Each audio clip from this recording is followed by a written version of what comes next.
Graça neles. Uma noite super abençoada, cada um de vocês, neste dia 16 de novembro, num sábado, às 20 horas e 30 minutos, eu estou aqui para mais um entendimento das verdades bíblicas, da sã doutrina, dessa pérola que é o Evangelho da graça de Deus, que nos esteve oculto, mas coube chegar a cada um de nós esse entendimento e nos libertar de uma vez por toda dos preceitos dos homens e dos rudimentos da lei, das obras que ainda são praticadas dentro dessas sinagogas, através do sistema religioso. Hoje somos livres, sorrisos estampados sempre no rosto, sem nenhum sentimento de culpa, sem estar com consciência pesada, amando cada vez mais uns aos outros. Este é o Evangelho da graça de Deus, que nos fez reinar em vida, que nos faz crescer cada vez mais no conhecimento e no entendimento de Deus, que nos faz descansar tão somente nele. Oh, esplêndida graça, gloriosa graça, maravilhosa graça. Queridos, o tema de hoje é: muitos acreditam que Eva foi enganada por uma serpente falante no Éden. É isso que nos ensinaram. Foi assim que nós aprendemos. Criamos de forma literal que lá no Éden havia uma serpente. E essa serpente era falante. Ela conversou com Eva. Ela se dirigiu a Eva. As pessoas que lá estão acreditam nisso. Gênesis capítulo 2, versículo 9, diz assim: e o Senhor fez brotar da terra toda a espécie de árvores agradáveis à vista e boas para a comida, bem como a árvore da vida no meio do jardim, e a árvore do conhecimento do bem e do mal. Ainda no versículo 17 diz assim, ó: mas da árvore do conhecimento do bem e do mal, dela não comerás, pois no dia em que dela comeres, certamente morrerás. Então, quem era essa serpente que falava no Éden?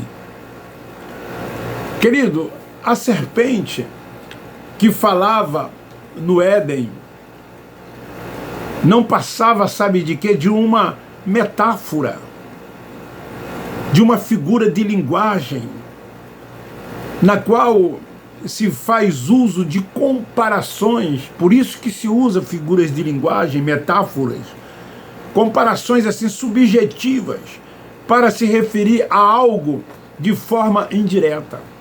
É para isso que servem metáforas, figuras de linguagem. Por exemplo, a casa dele era uma prisão. Não necessariamente a casa dessa determinada pessoa tinha grades e aprisionavam as pessoas sem que elas pudessem saírem. É uma forma de se expressar, de se dizer algo, de forma fazer uma comparação subjetiva, se referindo a algo de uma forma, de uma maneira indireta. Por exemplo, aquele homem é um monstro por ele ter praticado de repente uma atrocidade. Mas ele, mesmo praticando essa atrocidade, ele nunca vai deixar de ser um ser humano, um simples mortal. É uma figura de linguagem, é uma força de expressão ao se referir àquela pessoa que praticou algo como um monstro. Aquela mulher é uma gata. É comum os homens elogiar ou se referir à mulher dessa forma, mas necessariamente ela não é um bichano, que é o gato, um animal bonito, meigo, carinhoso. São expressões, são metáforas, figura. Seu coração é uma rocha. As pessoas que têm coração, como o coração de Faraó, era uma rocha, estava endurecido. Mas é um órgão do corpo humano. Não tem nada a ver com uma rocha endurecida. Dá para você entender? Então é uma comparação implícita entre dois elementos de realidades muito diferentes. Entendeu? Quando eu uso uma expressão assim, ou qualquer a Amazônia é o pulmão do mundo, eu estou construindo o quê? Uma metáfora. Então, aqui não passou de uma figura de linguagem.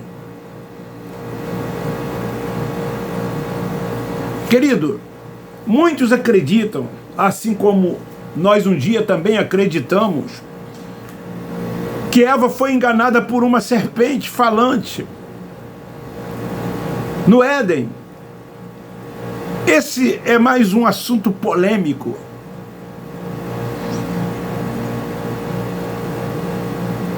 Em graça para os religiosos, porque nós afirmamos da forma como eu introduzi, que é uma metáfora, que é uma figura de linguagem, que não havia nenhuma serpente falante no Éden e que ela não conversou com nenhuma serpente. Porque o evangelho da graça para a maioria das pessoas é uma loucura. Lembra nos dias de Paulo que ele dizia assim: mas o evangelho é o poder de Deus. Que evangelho era esse que Paulo estava se referindo como poder de Deus? O evangelho pregado e anunciado por ele. O evangelho da graça de Deus. Ele não estava se referindo àquele evangelho da lei, da circuncisão, pregado ao mundo de Israel, mas sim a revelação dada a ele pelo Cristo ressuscitado. Então, o que eles lá praticam e creem, os cegam de tal modo que eles não são capazes de crescer em graça e nem no conhecimento. O apóstolo Pedro, na segunda epístola, capítulo 2, capítulo 3, segunda epístola, versículo 18, ele diz: antes crescer na graça e no conhecimento de Deus. Mas como crescer na graça e no conhecimento de Deus se o véu está posto sobre o rosto? Se o entendimento ainda não veio? Se a salvação na mente ainda não veio? Não tem como crescer na graça e no conhecimento de Deus. Só se cresce na graça e no conhecimento de Deus quando o véu é tirado. Quando deixa de seguir Moisés. Quando se sai de debaixo dos preceitos dos homens, de rudimentos da lei. Então, crescer na graça é almejar cada vez mais conhecer o Cristo ressuscitado, o Cristo ressurreto. A graça nos revela que antes dos personagens lá existentes, lá onde no Éden já havia a árvore do conhecimento do bem e do mal, como eu li em Gênesis capítulo 2, versículo 9. Então, tanto um quanto o outro já estavam lá. Já estavam lá no Éden. Já existiam lá, como eu li no versículo 17. E Deus queria que o homem conhecesse o bem e o mal, porque tudo é a vontade de Deus. Eles não conheceriam se não fosse a vontade de Deus, mas essa era a vontade de Deus. E antes de Adão, ela lá já existia, colocada por quem? Pelo próprio Deus. Daí se pergunta, como é essa árvore do bem e do mal? Que fruto essa árvore do bem e do mal produzia? Pergunta-se, essa árvore era literal? Há muitas conjecturas do que podia ser essa árvore e seu fruto. Exemplo, consciência do certo e do errado. São conjecturas. Outro, sim, o bem e o mal estava lá antes da serpente. Na verdade, o soberano Deus único queria que o homem conhecesse o bem e o mal. Essa era a vontade de Deus. Mas os religiosos dizem que foi o diabo. Eles dizem que lá essa serpente era Satanás, porque eles creem no diabo como um ser espiritual, de forma literal. Eles ensinam que esse ser existe e que esse ser está aí para levar muitos para o tal lago de fogo e tormento eterno que eles também afirmam existir. Então, eles afirmam e ensinam que já desde o princípio o diabo lá estava e que essa serpente não era ninguém mais do que o próprio Satanás, que estava ali através da serpente. A serpente figurava ele, simbolizava ele, quando na verdade essa serpente ela não passa de uma metáfora, quando na verdade essa serpente não passa de uma figura de linguagem. Quem é que usou de metáfora? Quem é que usou de figura de linguagem? Foi o autor do livro. Foi Moisés que escreveu o Pentateuco. Então ele usou de figura de linguagem. Para quem que ele estava escrevendo? Para os seus ouvintes da época, assim como toda a Bíblia. Ela foi escrita para os judeus tão somente. Os demais povos não tinham nada a ver com as escrituras, com os seus escritos. Paulo, o apóstolo da graça, escrevendo na epístola aos 2 Coríntios, capítulo 11, versículo 3, diz assim: mas temo que assim como a serpente enganou a Eva com a sua astúcia, assim também sejam de alguma sorte corrompido os vossos entendimentos e se apartem da simplicidade que há em Cristo. Então Paulo, quando diz isso aqui, ele não estava se referindo de forma literal, tal como os religiosos, o sistema doutrinal ensina. Astúcia e engano, gente, não é desse ser espiritual que não existe, que eles afirmam existir. Astúcia e engano é do ser humano, é do próprio ser humano, é da sua natureza. A natureza do homem é cheia de astúcia, é cheia de engano. No livro de Gênesis, capítulo 3, versículos de número 14, está escrito assim, ó: disse, pois, o Senhor Deus à serpente: por que fizeste isto? Maldita és entre todos os animais domésticos e entre todos os animais do campo. 15. E porém inimizade entre ti e a mulher, e entre a tua descendência e o teu descendente. Este te ferirá a cabeça. Quem conta essa história, gente, é Moisés. Moisés é que faz essa narrativa. Ele que é o autor do Pentateuco.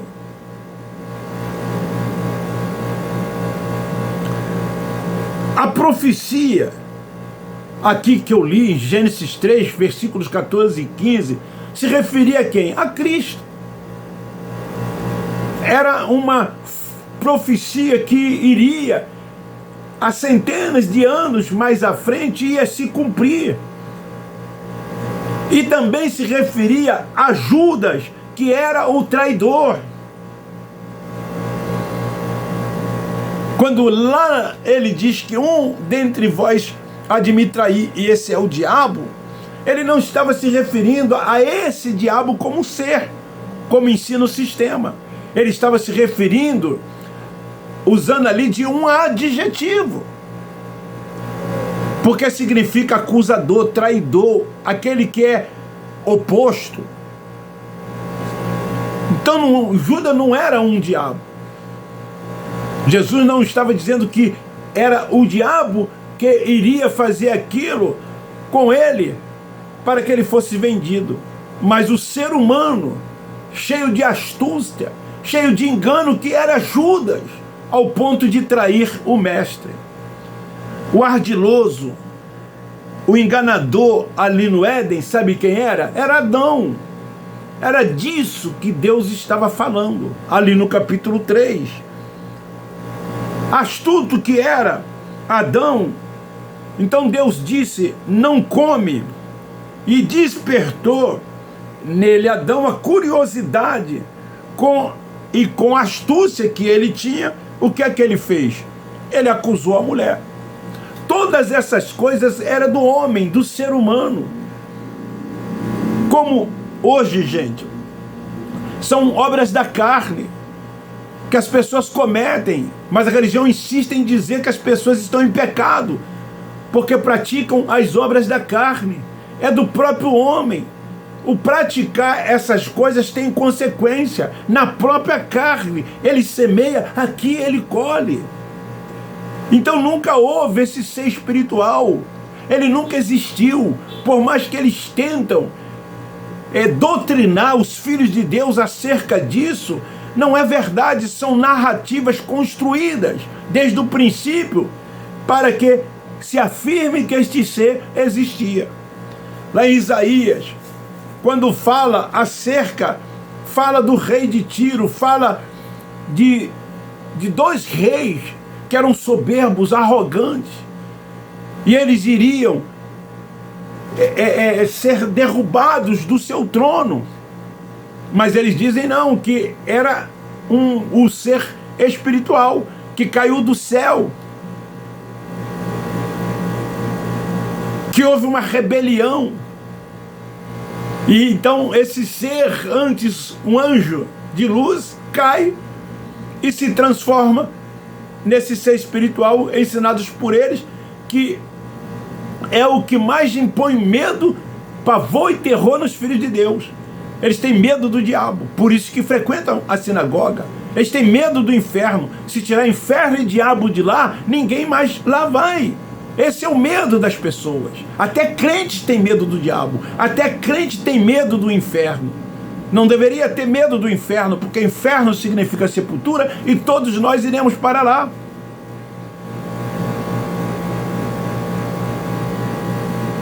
Deveriam parar de praticar as obras da carne, que é o nosso diabo. Vocês deu para entender? Mas só entende isso quem é espiritual. Os carnais não discernem o que é espiritual. Por isso que eles não chegam a esse conhecimento que nos vem, que nos é dado, que nos é revelado, o conhecimento da graça de Deus. Então, em Gênesis capítulo 4, versículo 1, conheceu Adão a Eva, sua mulher, e ela concebeu e teve a Caim, e disse: alcancei do Senhor um homem. 1 João 2, 11 e 12, fala dos descendentes aqui do mal. Eva, ela era justa. Assim, Abel também. Deus fez um para honra e outro para desonra. Romanos capítulo 9, versículo. Romanos 9, versículo 21 diz: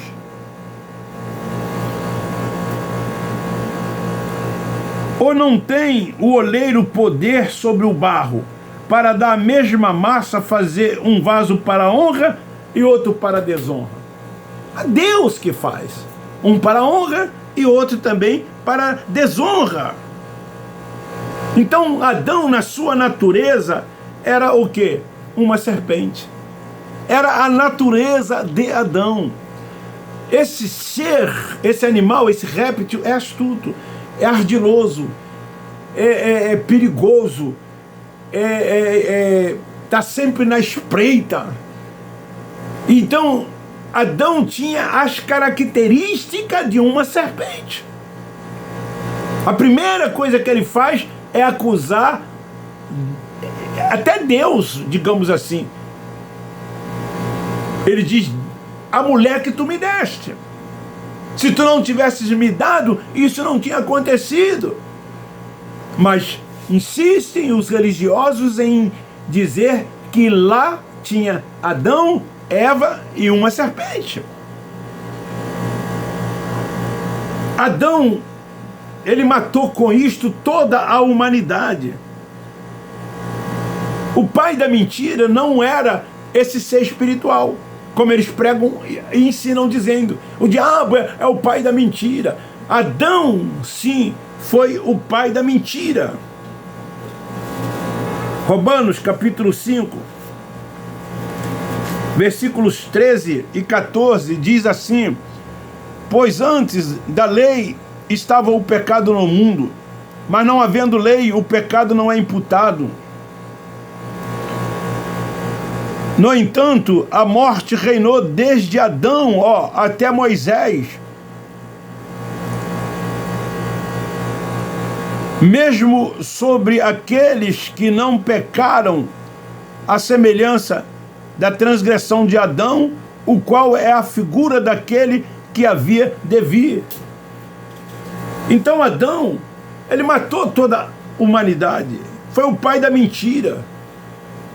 Ele tinha todas as características de uma serpente.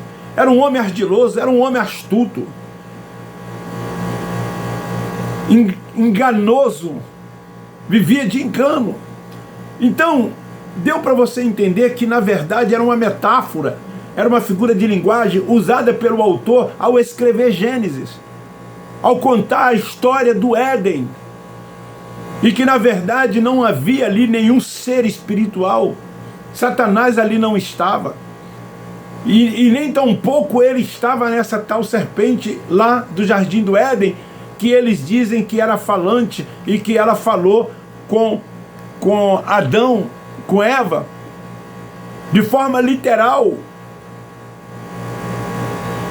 Então fica aí esta palavra esclarecedora, dizendo que a esses que acreditam que Eva foi enganada por uma serpente falante, que isso não é uma verdade, que quando o autor utiliza isso, estava usando de uma metáfora, essa figura de linguagem que é responsável por transportar o sentido literal de uma palavra ou frase, dando-lhe o que? Um sentido figurado. Mas eles continuam interpretando a Bíblia, os textos isolados, de forma literal, dizendo que aquilo vai ocorrer, que aquilo vai acontecer tal como eles interpretam e leem. Poderia aqui darmos vários exemplos, como o caso do sonho de José. Sol, lua e estrelas. Foi esse o seu sonho? Sol, lua e estrela, de forma literal, iria curvar-se diante de José? Não. Foi o seu pai, sua mãe e seus irmãos, que quando ele se tornou governador do Egito, eles foram até o Egito porque havia fome na terra. E lá os seus irmãos, os seus pais, prostraram-se diante de José, não sabendo que José, que eram seus irmãos, não sabendo os seus irmãos e seus pais que era José o governador. Então, querido, fica aí esta palavra, o meu muito obrigado, um forte abraço, divulgue, compartilhe, beijo no coração, um ótimo domingo para vocês amanhã, Eu termino dizendo, nós da graça de Deus amamos vocês. O meu tempo já estourou. Eu fico preocupado quando eu passo de 20 minutos.